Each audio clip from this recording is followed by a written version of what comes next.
I want to switch gears here and talk about something else that you've been fairly outspoken about, the United States Postal Service. You have been trying to save a post office in your district that the post office wants to close.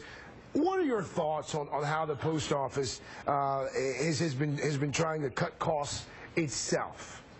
Well, I don't think they've been going about it the right way. They've been closing post offices around the country. There's a very historic, beautiful post office in Glendale they may try to close, and this has been played out all around the country. They're trying to do away with 6-day delivery.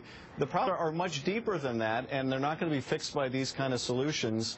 Unfortunately, because of legislation in Congress, the Postal Service has had to pre-fund the retirement plan in a multi-billion-dollar way that no other agency has had to do. They've actually overpaid into the system, and the Congressional Budget Office has validated this.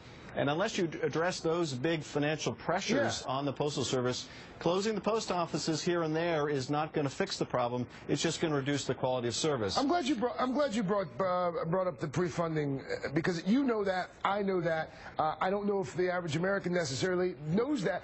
But my question is, why won't Congress then take their hands off the post office and let it operate itself and run itself like a 21st century business? Well, we should, but I think the reality is that there's some in Congress and a majority in the House, unfortunately, that essentially want to do away with the Postal Service as we know it. So they impose these pre-funding requirements. They really starve the Postal Service of resources, and then they claim that the Post Office can't run an efficient operation. They're trying to sabotage it deliberately. They've set it up to fail. They set it up to fail, and it's part of starving the beast, the broader kind of Grover Norquist, starve the government of resources, degrade the quality of service. You know, I think they'd like nothing better than to cherry-pick the Postal Service's most profitable routes, let the private sector take those over, let the Postal Service handle the more rural routes that are not as cost-effective, and then point to the Post Office as being inefficiently run. It's, again, just part of the overall attack on government. But the Postal Service, in addition to providing a good service for generations, also provided good middle-class jobs for Americans for generations, and that's something that's very much at risk. Congressman Adam Schiff from California. Congressman, thank you.